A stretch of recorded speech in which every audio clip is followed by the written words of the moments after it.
इयत्ता 7वी, विषय विज्ञान, पाठ 3, नैसर्गिक संसाधनांचे गुणधर्म.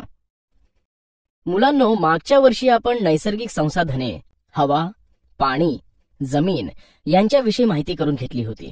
आठवतंय ना? मग सांगा बरं, नैसर्गिक संसाधने म्हणजे काय? पृथ्वीवरील सजीवांना जीवन जगण्यासाठी आणि त्यांच्या मूलभूत गरजा पूर्ण करण्यासाठी ज्या साधनांचा उपयोग होतो त्यांना नैसर्गिक संसाधने असं म्हणतात. हवा, पाणी, जमीन ही महत्वाची नैसर्गिक संसाधने आहेत. अगदी बरोबर. आज आपण नैसर्गिक संसाधनांच्या गुणधर्मांचा अभ्यास करणार आहोत.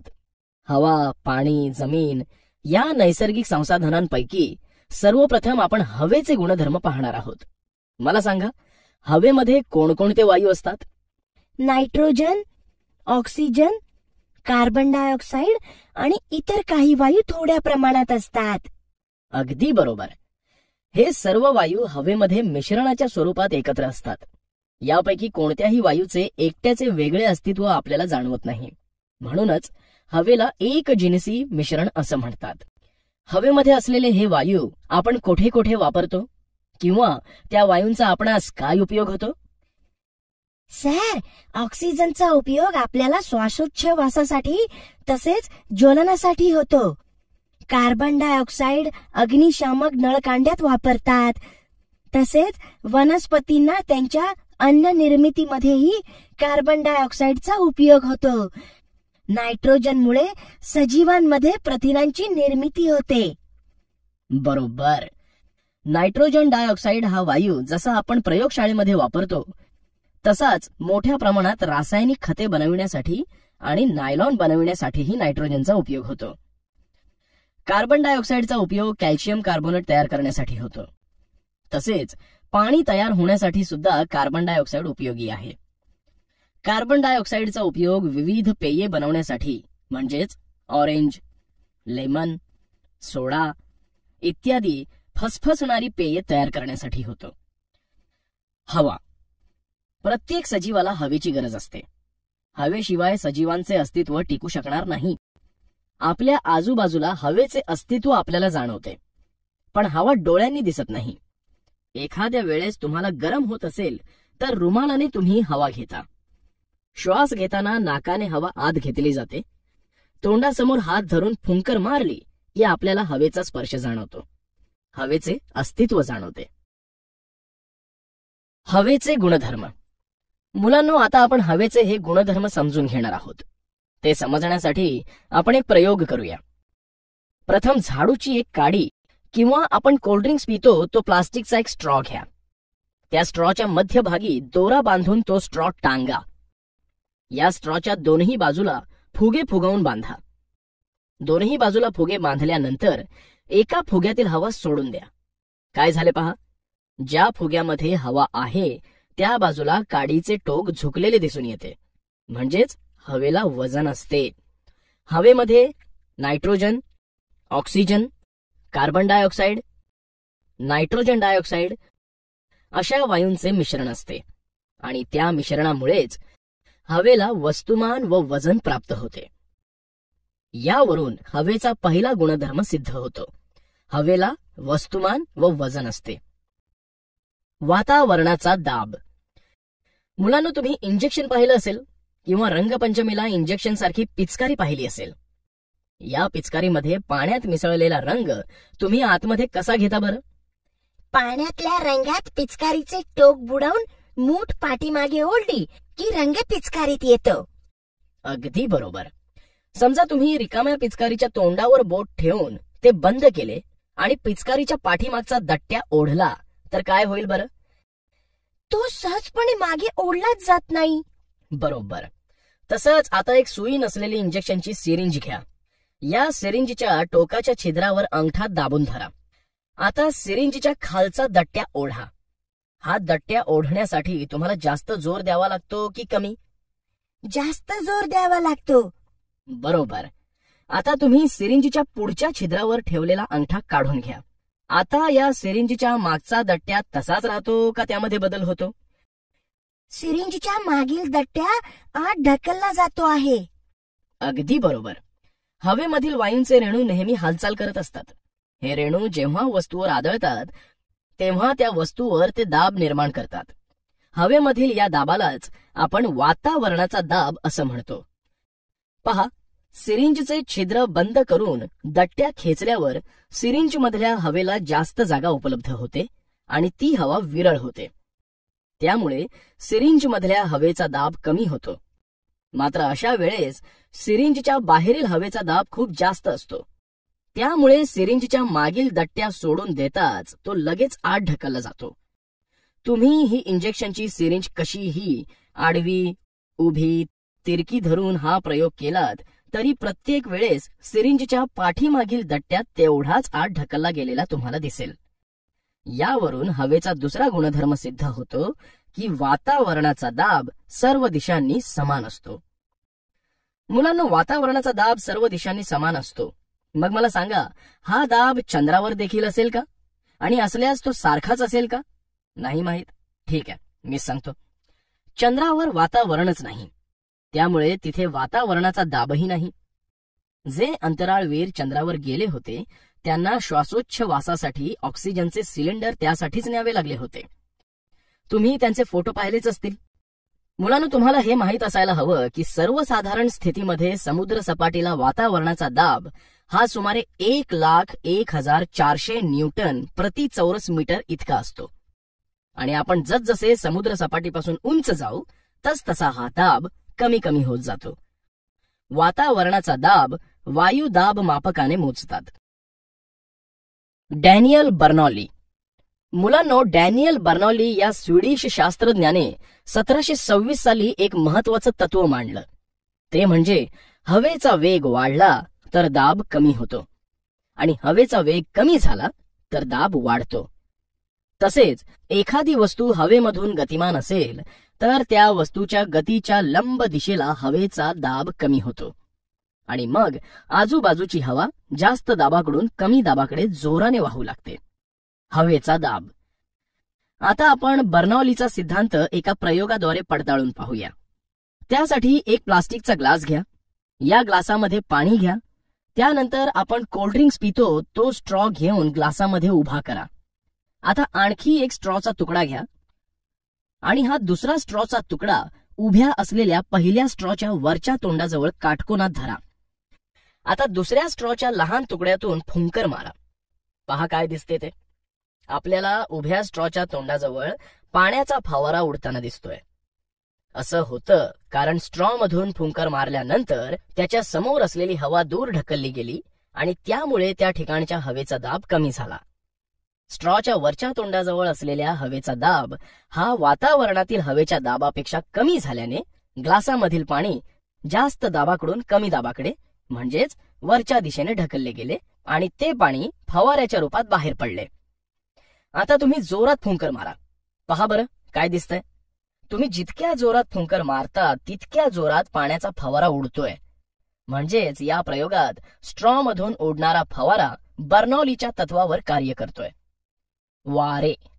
जेव्हा दोन ठिकाणच्या हवेतील दाबामध्ये फरक पडतो तेव्हा हवा जास्त दाब असलेल्या ठिकाणाहून कमी दाब असलेल्या ठिकाणाकडे वाहू लागते. यालाच आपण वारा सुटला असं म्हणतो.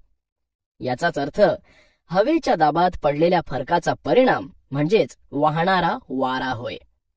आता आपण हवेचे गुणधर्म समजण्यासाठी आणखी एक गोष्ट करून पाहूया. एका ग्लासामध्ये पाऊण उंचीपर्यंत बर्फाचे तुकडे घ्या आणि थोड्या वेळानंतर त्याचं निरीक्षण करा. पहा, आता काही वेळानंतर काय दिसतंय. आपल्याला ग्लासाबाहेर पाण्याचे थेंब दिसतायत. कारण ग्लासामध्ये बर्फाचे खडे ठेवल्याने ग्लासाभोवती असलेल्या हवेला थंडावा मिळाला. हवेमध्ये बाष्पाच्या रूपात पाणी असतं आणि या पाण्याला थंडावा मिळाला की त्याचे संघनन होऊन बाष्पाचे पाण्यात रूपांतर होते आणि म्हणूनच हे बाष्परूपी पाणी ग्लासच्या बाहेरील भागावर थेंबांच्या स्वरूपात जमा होते. हवेची आर्द्रता. आर्द्रता म्हणजेच हवेतील दमटपणा. तर मुलांनो, हवेतील बाष्परूपात असलेल्या पाण्याचे प्रमाण म्हणजेच हवेतील आर्द्रता होय. हवेतील हे आर्द्रतेचे प्रमाण वेगवेगळ्या ठिकाणी वेगवेगळे असते. दिवसभरामध्ये हे प्रमाण बदलत असते. हवेतल्या आर्द्रतेचे प्रमाण हे हवेच्या बाष्प धरून ठेवण्याच्या क्षमतेनुसार ठरत असते. जसे रात्री किंवा पहाटेच्या वेळी आपल्याला दवबिंदू दिसतात, कारण यावेळी हवेचे तापमान कमी असते. त्यामुळे हवेची बाष्प धरून ठेवण्याची क्षमताही कमी असते. त्यामुळे अशा वेळी हवेतील जास्तीच्या बाष्पाचे पाण्याच्या थेंबात म्हणजेच दवबिंदूत रूपांतर होते. या उलट दुपारी जेव्हा हवेचे तापमान वाढत असते त्यावेळेस हवेची बाष्प धरून ठेवण्याची क्षमता सुद्धा वाढते. हवेच्या क्षमतेच्या मानाने हवेतील बाष्पाचे प्रमाण कमी होते.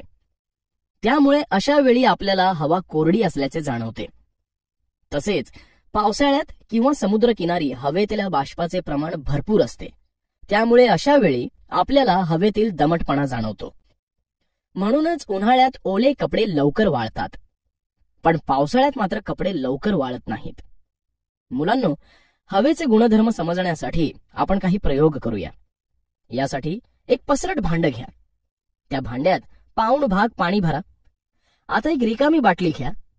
ही रिकामी बाटली बूच न लावता उलटी करून पाण्याच्या पसरट भांड्यात तिरपी धरा. पहा काय दिसतंय. बाटलीच्या तोंडाशी पाण्याचे बुडबुडे येत आहेत आणि बाटलीमध्ये पाणी भरलं जात आहे. म्हणजेच बाटलीतील हवा बुडबुड्यांच्या स्वरूपात बाहेर आली आणि हवेची जागा पाण्याने व्यापली. यावरून असं स्पष्ट होतं की हवा जागा व्यापते, तसेच हवेला आकारमानही असतं. तसेच जेव्हा तुम्ही फुग्यामध्ये किंवा सायकलच्या ट्यूबमध्ये हवा भरता तेव्हा फुगा आणि सायकलची ट्यूब फुगते आणि त्यातील हवेला फुग्याचे किंवा ट्यूबचे आकारमान प्राप्त होते. शिवाय ती ट्यूब वजनाने जडही होते. म्हणजेच यावरून आपल्याला असं म्हणता येईल की हवेला वजन व वस्तुमान असतं. प्रकाशाचे विकिरण. मुलांनो, तुम्ही दरवाजाच्या फटीतून किंवा खिडकीतून घरात येणारे उन्हाचे किरण पाहिले असतील. त्या किरणांमध्ये धुळीचे कण तरंगताना दिसतात. हवा म्हणजे धूळ, धूर, वायू किंवा बाष्प यांच्या अतिसूक्ष्म कणांचे मिश्रण आहे. जेव्हा सूर्याचे प्रकाश किरण या सूक्ष्म कणांवर पडतात तेव्हा ते प्रकाशाला सर्व दिशेने विखुरतात. या नैसर्गिक घटनेलाच प्रकाशाचे विकिरण असं म्हणतात. तापमान नियंत्रण. मुलांनो, तुम्हाला हे माहीतच आहे की सर्व ऊर्जांचा स्रोत सूर्य आहे. पृथ्वीला सूर्याकडून ऊर्जा मिळते आणि हीच ऊर्जा पृथ्वी उष्णतेच्या रूपात परत फेकते. हवेमध्ये असलेले बाष्प, कार्बन डायऑक्साईड वायू यांसारखे घटक या उष्णतेचा काही भाग शोषून घेतात व इतर घटकांना पुरवतात. त्यामुळेच आपल्या पृथ्वीचा पृष्ठभाग उबदार राहतो व पृथ्वीवरील जीवसृष्टीला अनुकूल होतो. पण जर का पृथ्वीवर हवाच नसती तर पृथ्वीच्या पृष्ठभागाचे सरासरी तापमान खूपच कमी झाले असते आणि त्यामुळे प्राणवायू अभावी पृथ्वीवरील सजीव सृष्टी नष्ट झाली असती. ध्वनी प्रसारण. ध्वनी म्हणजे आवाज आणि प्रसारण म्हणजे पसरत जाणे. जे आवाज आपण ऐकतो ते आवाज हवेच्या माध्यमातून आपल्या कानांपर्यंत पोहोचतात. तापमान बदललं की हवेची घनता सुद्धा बदलते. थंडीमध्ये हवेची घनता वाढते. त्यामुळे थंडीत दूरवरून जाणाऱ्या आगगाडीचा आवाजही पहाटेच्या वेळेस स्पष्ट ऐकू येतो. प्रकाशाचे विकिरण, तापमान नियंत्रण आणि ध्वनी प्रसारण या 3 गोष्टी घडून येण्यासाठी हवा आवश्यक असते. पाण्याचे गुणधर्म. पाण्यालाच जीवन म्हटलं जातं, कारण पाणी नसेल तर सजीव जिवंत राहू शकत नाहीत. याआधी आपण पाण्याच्या विविध अवस्थांचा अभ्यास केलाय. सांगा बरं, पाणी कोणकोणत्या अवस्थांमध्ये आढळून येतं?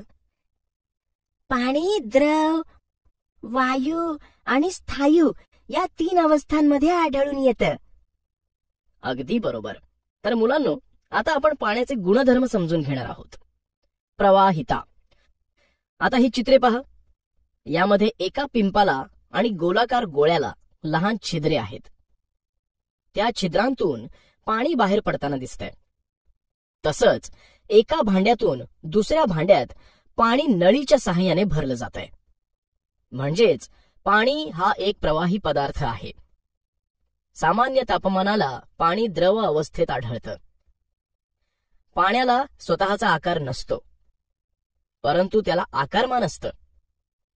ते ज्या भांड्यामध्ये असतं त्याचा आकार त्याला प्राप्त होतो. प्रवाहीपणामुळे ते या पिंपातील व गोळ्यातील बारीक छिद्रांतूनही बाहेर पडतंय. पाण्याच्या या प्रवाहित असण्याच्या गुणधर्मामुळेच जलवाहतुकीसाठी पाण्याचा वापर केला जातो.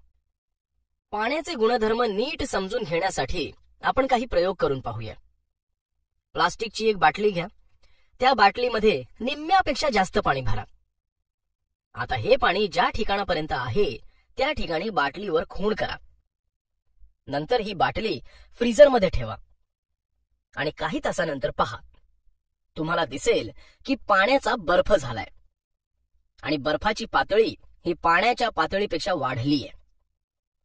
यावरून असं लक्षात येतं की पाण्याचे बर्फ होताना पाणी गोठतं तेव्हा ते प्रसरण पावतं आणि त्यामुळे पाण्याच्या आकारमानात वाढ होते. पाण्याची घनता. पाण्यामध्ये काही पदार्थ बुडतात तर पाण्यावर काही तरंगतात. कसं ते पाहण्यासाठी आपण एक प्रयोग करूयात. एक बादली घ्या. बादलीमध्ये पाणी घेऊन त्यामध्ये पेन्सिल, लाकडाचा भुसा, स्टीलचा ग्लास, प्लास्टिकचे खेळणे, लोखंडाचा तुकडा अशा वस्तू टाका आणि पहा काय दिसतंय.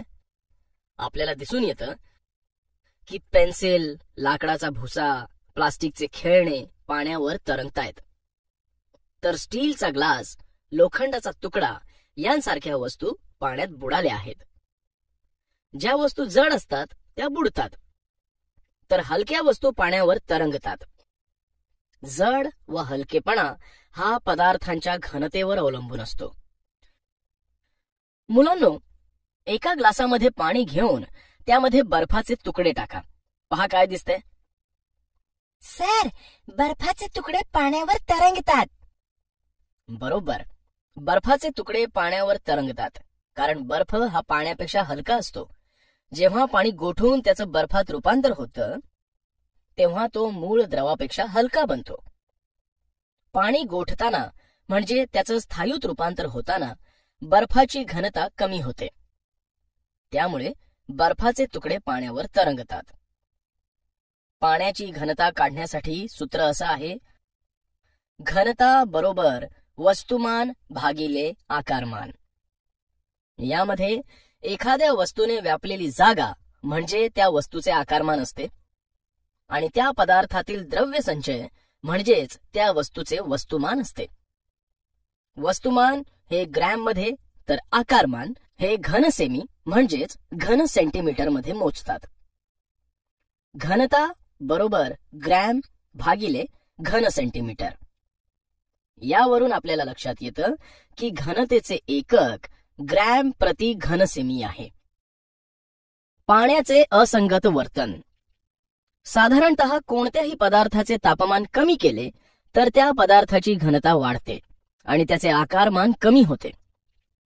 परंतु पाणी हे याला अपवाद आहे. हे समजण्यासाठी एक प्रयोग करा. यासाठी एक ग्लासभर पाणी घ्या आणि हा ग्लास 5 ते 10 मिनिटे फ्रीजरमध्ये ठेवा. नंतर तो ग्लास फ्रीजरमधून बाहेर काढा आणि पहा काय दिसतंय.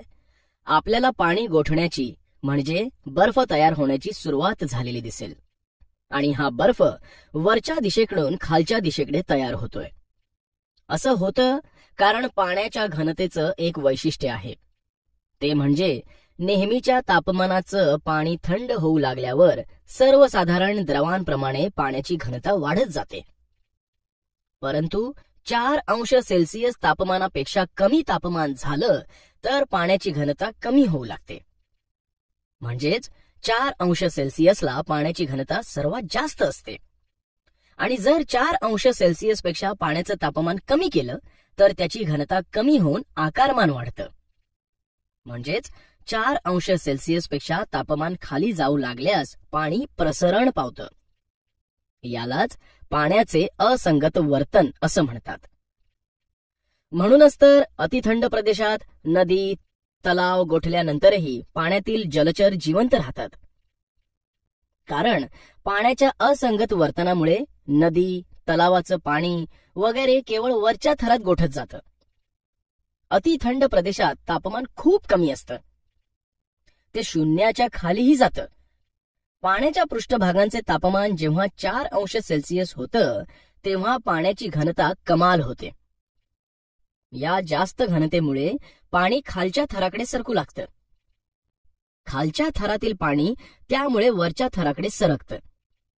हे पाणी पुन्हा 4 अंश सेल्सिअस या तापमानाला जातं व पुन्हा जास्त घनतेचं झाल्यामुळे खाली उतरतं.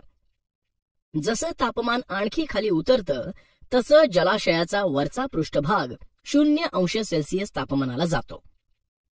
त्यावेळी पाण्याचा पृष्ठभाग गोठतो, मात्र खालच्या थराचं पाणी 4 अंश सेल्सिअस तापमानालाच द्रव रूपात राहत असल्याने जलचर जिवंत राहतात. तसेच पृष्ठभागावर बर्फाचा थर असल्याने बाहेरची थंड हवा जलाशयाच्या खालच्या थरात पोहोचत नाही. मुलांनो, पाणी हे वैश्विक द्रावक असल्याने त्यात काही पदार्थ विरघळतात. कसे ते पहा. यासाठी 2 मोठे पेले घ्या. त्यामध्ये पाणी टाका. एका पेल्यामध्ये 4 ते 5 चमचे मीठ टाका. आता दुसऱ्या पेल्यामध्ये, म्हणजे ज्यामध्ये मीठ नाही त्या पेल्यामध्ये एक बटाटा टाका. पहा, या पेल्यातील बटाटा पाण्यात बुडालाय. आता तोच बटाटा पाण्यातून काढून मीठ असलेल्या पाण्यात टाका. आता पहा, या पेल्यातील बटाटा आपल्याला पाण्यात तरंगताना दिसतोय. असं झालं कारण या पाण्यात मीठ विरघळलंय आणि मीठ विरघळल्याने पेल्यातील पाण्याची घनता वाढलीये आणि या वाढलेल्या घनतेमुळेच बटाटा पाण्यात तरंगतोय. म्हणूनच तर विहीर किंवा तलावाच्या पाण्यापेक्षा समुद्राच्या पाण्यामध्ये पोहणं सोपं जातं, कारण समुद्राच्या पाण्यात क्षारांचं प्रमाण जास्त असतं. त्यामुळे पाणी खारं बनतं व पाण्याची घनता वाढते. त्यामुळे पोहताना समुद्राच्या पाण्यावर सहज तरंगणं सोपं होतं. तर मुलांनो, पाण्यामध्ये मीठ टाकलं तर मिठाचे कण पाण्यात लहान लहान होत जातात आणि विरघळतात. हे मिठाचे कण इतके लहान होतात की आपल्या डोळ्यांना ते दिसत नाहीत, म्हणजेच ते पूर्णपणे पाण्यात मिसळतात. यालाच विरघळणे असं म्हणतात. या विरघळण्याच्या प्रक्रियेमध्ये द्राव्य, द्रावक आणि द्रावण या 3 गोष्टी महत्वाच्या असतात. त्याची थोडक्यात माहिती पहा. द्राव्य, जो पदार्थ विरघळतो त्या पदार्थाला द्राव्य म्हणतात. उदाहरणार्थ मीठ. द्रावक, ज्या पदार्थात द्राव्य विरघळतं त्या पदार्थाला द्रावक म्हणतात. उदाहरणार्थ पाणी. द्रावण, जेव्हा द्राव्य द्रावकात संपूर्णपणे मिसळतं तेव्हा त्याला द्रावण असं म्हणतात. उदाहरणार्थ मिठाचं पाणी. पाण्याच्या गुणधर्मानुसार आपण त्याचा वापर करू शकतो. 1. पाण्याच्या प्रवाहितेमुळे त्याचा जलवाहतुकीसाठी उपयोग होतो. उंचावरून खाली पडणाऱ्या पाण्याचा उपयोग करून जनित्राच्या सहाय्याने वीज निर्मिती करता येते. 2. पाणी हे उत्तम शीतक आहे, म्हणून त्याचा वापर गाड्यांच्या रेडिएटर्सचे तापमान नियंत्रित करण्यासाठी केला जातो. 3. पाणी हे वैश्विक द्रावक आहे. पाण्यात अनेक पदार्थ विरघळतात. द्रावक म्हणून पाण्याचा उपयोग कारखान्यांमध्ये, प्रयोगशाळांमध्ये, अन्न पदार्थांमध्ये, शरीराच्या अंतर्गत होणाऱ्या पचन, उत्सर्जन इत्यादी अनेक जैविक प्रक्रियांमध्ये होतो. आणि 4. अंघोळ करणे, कपडे धुणे, भांडी स्वच्छ करणे यासाठी पाण्याचा उपयोग होतो. मृदा. मुलांनो, आपण मृदेविषयी माहिती इयत्ता 6वी मध्ये वाचलीये. मग मला सांगा, मृदा म्हणजे काय? जिच्यामुळे जमीन तयार होते अशी माती म्हणजे मृदा होय. बर, मग ही मृदा कशापासून तयार होते बरं? खडक, माती, खडे यापासून मृदा तयार होते. बरोबर. यातील खडकांचा अपक्षय म्हणजेच झीज होते व त्यापासून अपरिपक्व मृदा तयार होते. माती, खडे, वाळू, कृमी, कीटक यांपासून तयार झालेल्या अपरिपक्व मृदेस परिपक्व होण्यास बऱ्याच वर्षांचा काळ जावा लागतो. मृदेमध्ये मातीचे कण, वाळू, दगड, खडक असे मातीचे अजैविक घटक असतात. तर वनस्पतींचे आणि प्राण्यांचे कुजलेले अवशेष यांसारखे जैविक घटक असतात. मुलांनो, अशा या मृदेचे गुणधर्म कोणते आहेत याची माहिती आपण पुढे घेणार आहोत. मृदेचे गुणधर्म. रंग हा मृदेचा महत्वाचा गुणधर्म आहे. मातीचा रंग हा मुख्य करून जमिनीमध्ये असलेल्या सेंद्रिय पदार्थाच्या प्रमाणावर तसेच इतर रासायनिक घटकांवर अवलंबून असतो. ज्या मृदेमध्ये सेंद्रिय पदार्थ पुरेशा प्रमाणात आहेत त्या मृदेचा रंग काळा असतो. तर मृदेला लाल रंग हा मुख्य करून आयरन ऑक्साईडमुळे प्राप्त होतो. अनेक प्रक्रियांचा परिणाम होऊन मातीला रंग प्राप्त होतो. जमिनीच्या पृष्ठभागाच्या मृदेची रंगछटा खालच्या थराच्या रंगछटेपेक्षा गडद असते. मृदा ही वेगवेगळ्या रंगात आढळते. उदाहरणार्थ काळी, लाल, तांबूस, पिवळी, राखाडी इत्यादी. कमी पावसाच्या प्रदेशात म्हणजेच सह्याद्रीच्या पूर्वेला असलेल्या पठाराच्या भागात बहुधा काळी माती सापडते. कोकणात तसेच सांगली व कोल्हापूर जिल्ह्यात लाल माती आढळते. विदर्भातील चंद्रपूर जिल्ह्यात तांबूस रंगाची हलकी रेताड माती आढळते. जमिनीचे वर्गीकरण मृदेच्या रंगावरून करतात.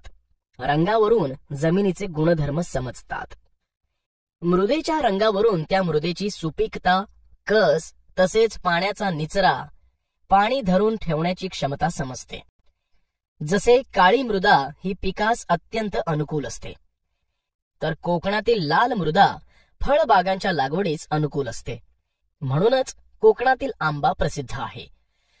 त्याचप्रमाणे मातीचा रंग तिच्या पोतावर, जैव घटकांवर तसेच लोह, चुना अशा रासायनिक घटकांवर अवलंबून असतो. मुलांनो, आता आपण वेगवेगळ्या प्रकारच्या मृदेची जलसंधारण करण्याची क्षमता कशी असते ते या प्रयोगांद्वारे पाहूया.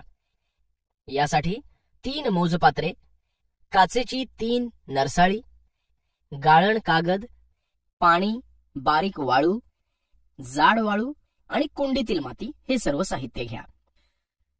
प्रथम 3 मोजपात्रे घ्या. त्या 3ही मोजपात्रात काचेची 3 नरसाळी बसवा. आता या 3ही नरसाळ्यात गाळण कागद लावा. पहिल्या मोजपात्रावरील कागदात वाळू भरा, दुसऱ्यावरील कागदात रेताड माती भरा आणि तिसऱ्या कागदात चिकण माती म्हणजेच कुंडीतील माती भरा. आता 3ही नरसाळ्यात समप्रमाणात पाणी घाला. थोड्या वेळाने निरीक्षण करा. पहा काय दिसतंय. आपल्याला दिसेल की वाळू असणाऱ्या मोजपात्रात जास्त पाणी जमा झालंय. रेताड माती असणाऱ्या मोजपात्रात त्यापेक्षा कमी पाणी जमा झालंय आणि चिकण माती असणाऱ्या मोजपात्रात सर्वात कमी पाणी जमा झालंय. यावरून आपल्याला समजतं की चिकण मातीची जलसंधारण करण्याची क्षमता म्हणजेच पाणी धरून ठेवण्याची क्षमता ही वाळू व रेताड मातीपेक्षा जास्त असते. मृदेचा पोत. जमिनीचा पोत म्हणजे जमिनीतील वाळू, गाळ व चिकण माती यांचं परस्परांशी असणारं प्रमाण होय. वाळू, गाळ व चिकण माती योग्य प्रमाणात असलेली मिश्र माती सर्वात उत्तम असते.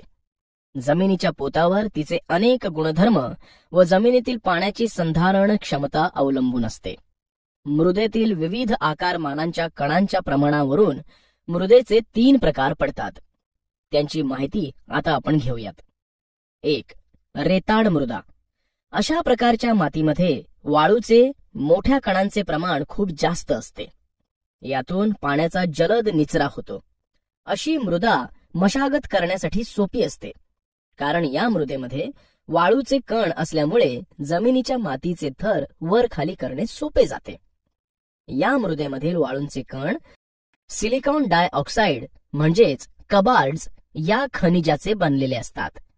ते पाण्यात न विरघळणारे असल्याने या प्रकारच्या मृदेची अन्नद्रव्ये पुरवण्याची क्षमता खूपच कमी असते. राजस्थानमध्ये अशा मृदेचा भाग आढळतो. 2. पोयटा मृदा. पोयटा मृदेलाच गाळाची मृदा असंही म्हणतात. पोयटा जमिनी रेताड जमिनीप्रमाणे मशागतीसाठी सोप्या नसतात, परंतु चिकण मातीच्या जमिनीप्रमाणे मशागतीला जडही नसतात. या प्रकारच्या मृदेमधील कणांचा आकार मध्यम असतो. तसेच या प्रकारच्या मृदेमध्ये जलधारण्याची क्षमताही जास्त असते. या मृदेची अन्नद्रव्ये पुरवण्याची क्षमता खूप जास्त असते. पोयटा मृदेमध्ये मृत सेंद्रिय पदार्थ जास्त प्रमाणात मिसळलेले असल्याने पोयटा मृदेची सुपीकता जास्त असते. अशा प्रकारची मृदा नदीच्या काठावरील प्रदेशात आढळून येते. उदाहरणार्थ गंगा, ब्रह्मपुत्रा, कृष्णा, कावेरी या नद्यांच्या आसपासच्या प्रदेशात गाळाची मृदा आढळून येते. अशा प्रकारच्या जमिनीत मुख्यत्वे भात, गहू, भाजीपाला, तृणधान्ये, ऊस, मका, कापूस, तेलबिया अशा प्रकारची पिके घेतली जातात. 3. चिकण मृदा. या मातीमध्ये सूक्ष्म कणांचे प्रमाण सर्वात जास्त असते. त्या मातीच्या कणांना जर आपण स्पर्श केला तर ते मातीचे कण गुळगुळीत जाणवतात. चिकण मातीमध्ये पाणी धरून ठेवण्याची क्षमता सर्वाधिक असते. अशा प्रकारची जमीन मशागतीसाठी सर्वात जास्त जड असते. मृदेची रचना. मृदा ही कणांची बनलेली असते आणि मृदेतील याच कणांच्या रचनेनुसार स्तरीय, कणस्वरूप, स्तंभाकार व ठोकळ्यांच्या स्वरूपात मृदेची रचना आढळून येते. कसे ते पहा. स्तरीय. मृदेच्या या रचनेमध्ये एकावर एक थर बसलेले असतात. कणस्वरूप. मृदेच्या या रचनेमध्ये बारीक बारीक कण आढळून येतात. स्तंभाकार. स्तंभ म्हणजेच उभी खांबाप्रमाणे भासणारी रचना. ठोकळा स्वरूप. ठोकळ्यांसारखी रचना या प्रकारात आढळून येते. मृदा रचनेचे महत्त्व. मृदेच्या रचनेवर जमिनीची सुपीकता अवलंबून असते. चांगल्या मृदा रचनेचे खालीलप्रमाणे फायदे होतात. 1. पिकांच्या, वृक्षांच्या मुळांना पुरेसा ऑक्सिजन मिळतो, त्यामुळे त्यांची चांगली वाढ होते. आणि 2. पाण्याचा निचरा चांगला होतो, त्यामुळे वनस्पतींच्या मुळाची योग्य वाढ होते. मृदेचे उपयोग. मुलांनो, आपण मृदा रचनेचे फायदे बघितले आहेत. आता आपण मृदेचे उपयोग काय आहेत ते पाहूया. वनस्पती संवर्धन. वनस्पतींची वाढ होण्यासाठी मृदा खूप महत्वाची आहे. जलसंधारण. जलसंधारणामुळे पाणी जास्त काळ वापरता येतं, कारण मृदा पाणी धरून ठेवते. बंधारा, तळी, कूपनलिका यांच्या माध्यमातून आपण पाण्याचा उपयोग करून घेऊ शकतो. शासनाने जलसंधारणासाठी विविध योजना राबवल्या आहेत. उदाहरणार्थ मागेल त्याला शेततळे ही योजना. आकारयता. तुम्ही मातीपासून तयार केलेल्या पणत्या, रांजण, माठ, कुंड्या, विटा, मूर्ती इत्यादी वस्तू पाहिल्या असतील. मातीच्या या वस्तू तयार करण्यासाठी आपल्याला मातीला आकार द्यावा लागतो. मातीला हवा तसा आकार देता येतो. मातीच्या या गुणधर्माला आकारयता असं म्हणतात. उपयुक्त मृदेचे प्रकार. मृदा ही आपल्याला खूप उपयोगी पडते. मृदेपासून विविध वस्तू तयार करता येतात, शेती करता येते. आता आपण विविध प्रकारच्या मृदांचे काय उपयोग आहेत ते पाहूया. चिनी मृदा म्हणजेच केऑलिन. चिनी माती हे केऑलिनाइट या प्रकारचं एक औद्योगिक खनिज आहे.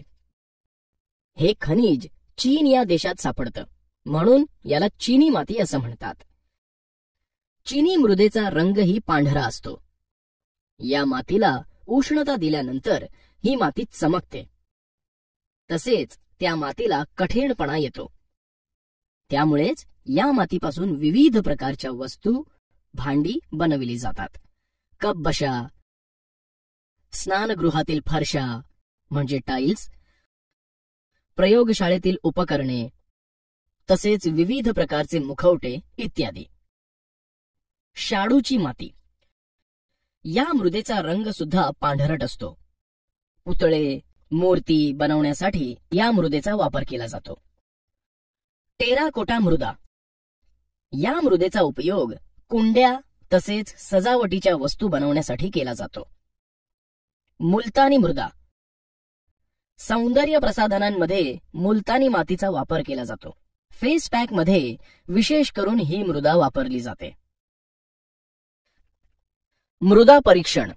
मृदा परीक्षण म्हणजेच मातीची तपासणी करणे होय. आज विविध विज्ञान केंद्रांमध्ये किंवा कृषी खात्यांमध्ये मातीचं परीक्षण करून देणारे विभाग शासनाने उघडलेले आहेत. मृदेचे परीक्षण केल्याने जमिनीतील विविध घटकांचे प्रमाण समजते. मृदा परीक्षणात मातीमध्ये असणाऱ्या सेंद्रिय घटकांचे प्रमाण, मातीचा पोत तपासला जातो. मातीमध्ये कोणत्या खनिज घटकांची कमतरता आहे व त्यावर कोणते उपाय करावेत हे ठरवण्यासाठी मुख्यत्वे मृदा परीक्षण केलं जातं. मुलांनो, मृदा परीक्षणाकरिता माती घेण्यासाठी शेतामध्ये किंवा जमिनीत 1 ते 1.5 फूट असे 8 ते 10 ठिकाणी खड्डे करावे. त्यानंतर खड्ड्यातील सर्व माती येईल यानुसार त्यामधून हात फिरवावा व ही माती ओली असेल तर ती 8 ते 10 दिवस वाळवावी. नंतर चाळणीने चाळून परीक्षणासाठी पाठवावी. मातीचे गुणधर्म लक्षात घेण्यासाठी pH, सामू आणि विद्युत वाहकता या 2 परीक्षणांचा उपयोग केला जातो. या 2 परीक्षणांचा आधार घेऊन विविध प्रयोगाद्वारे आपण आपल्या शेतातील मातीची सुपीकता ठरवू शकतो. मुलांनो, डेन्मार्कचा शास्त्रज्ञ सॉरेन्स याने हायड्रोजन आयनांच्या संहतीवर आधारित pH, सामू ही संकल्पना मांडली. म्हणजेच मातीचा सामू ठरवण्यासाठी पाणी व माती यांचं 1:2 प्रमाण घेऊन ते मिसळायचं व विविध दर्शकाच्या सहाय्याने मृदेचे परीक्षण करायचं. सॉरेन्सच्या संकल्पनेनुसार मृदेचे 3 प्रकार खालीलप्रमाणे आढळतात. 1. आम्लयुक्त मृदा, pH 6.5 पेक्षा कमी. 2. उदासीन मृदा, pH 6.5 ते 7.5. आणि 3. आम्लारी धर्मी मृदा, pH 7.5 पेक्षा जास्त. मृदेची सुपीकता कमी होण्याची कारणे. मुलांनो, आता आपण मृदेची सुपीकता कमी का होते ते जाणून घेऊ. 1. मृदेचे सामू हा pH 6 पेक्षा कमी व 8 पेक्षा जास्त असेल तर मृदेची सुपीकता कमी होते. 2. मृदेमध्ये सेंद्रिय घटकांचे प्रमाण कमी असेल तर सुपीकता कमी होते. 3. जमिनीत जर पाण्याचा योग्य निचरा होत नसेल तर सुपीकता कमी होते. आणि 4. एकाच प्रकारचे पीक सतत जमिनीत घेतले तर जमिनीची सुपीकता कमी होते. उदाहरणार्थ, ऊसाचे पीक सतत घेतले तर उत्पन्न घटते. किंवा गव्हाचे पीक काढल्यानंतर जमिनीमध्ये भुईमूग, वाटाणा, सोयाबीन, करडई, मटकी अशी पिके घ्यायला पाहिजेत. 5. खाऱ्या पाण्याचा वापर केला तर जमिनीत क्षारांचे प्रमाण वाढते व जमीन नापीक बनते. आणि 6.